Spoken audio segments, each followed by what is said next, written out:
নমস্কার বন্ধুরা, আমার ইউটিউব চ্যানেল লক্ষ্মীনাথে আপনাদের সবাইকে স্বাগত।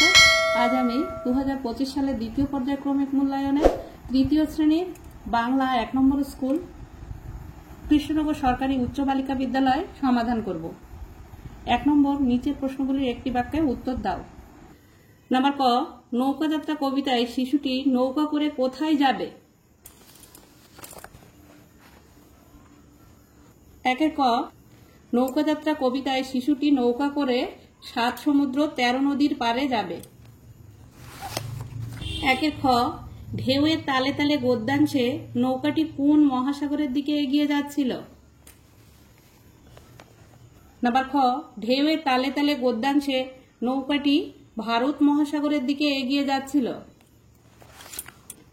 একের গ, পর্যটন কবিতায় ভ্রমণ শব্দটির অর্থ লেখো।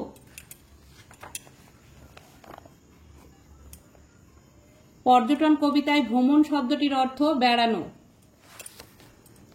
একের ঘ, গাছেরা যখন চলাফেরা করতে পারত তখন কিভাবে বুড়ো লোকেদের উপকারে আসতো?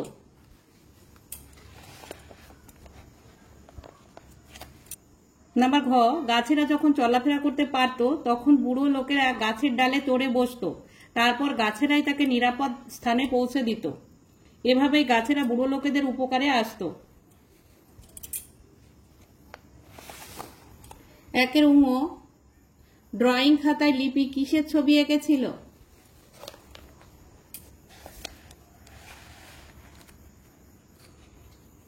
ড্রয়িং খাতায় লিপি কত রকমের গাছের কত সব ছবি এঁকেছিল।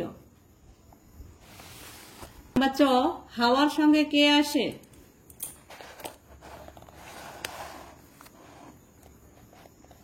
হাওয়ার সঙ্গে আসে তার সাথী ফুলের গন্ধ। নাম্বার ছ, যেদিন ঝড় উঠল সেদিন কেমন রাত ছিল?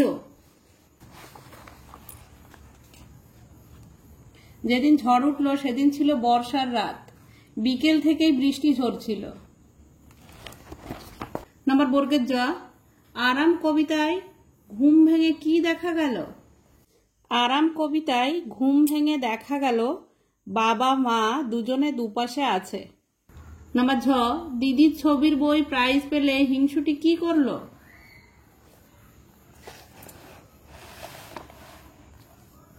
নাম্বার ঝ, দিদির ছবির বই প্রাইজ পেলে হিংসুটি প্রথমে সারাটা দিন ফুপিয়ে ফুপিয়ে গাল ফুলিয়ে ঠোঁট বাঁকিয়ে বসে রইল, তারপর অমন সুন্দর বইখানাকে কালি ঢেলে মলাট ছিঁড়ে কাদায় ফেলে নষ্ট করে দিল। নাম্বার ইং, চোরটি কখন সোনাকে চুরি করে নিয়ে গেছিল?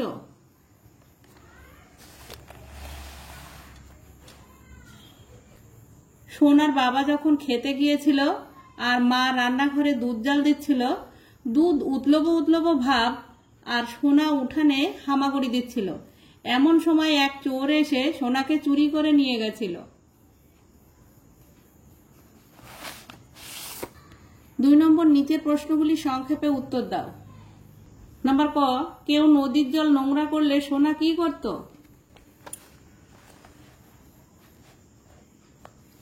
কেউ নদীর জল নোংরা করলে সোনা বাঘিনীর মতো ছুটে এসে তাকে আধমরা করে ফেলত। নাম্বার খ, আরাম কবিতায় সবকিছু ঠিকঠাক মনে হলো কখন?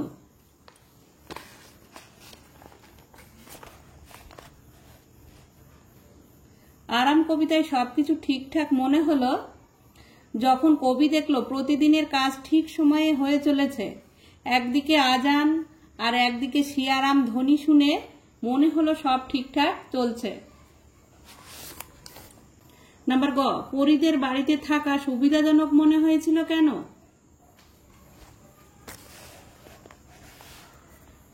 পরীদের বাড়িতে থাকা সুবিধাজনক মনে হয়েছিল কারণ বাড়িতে থাকলে তাদের আর জলে ভিজতে হবে না, রোদে দেহ পুড়বে না, শীতকালে হিমেল বাতাসে দেহ কাঁপবে না, এর জন্য।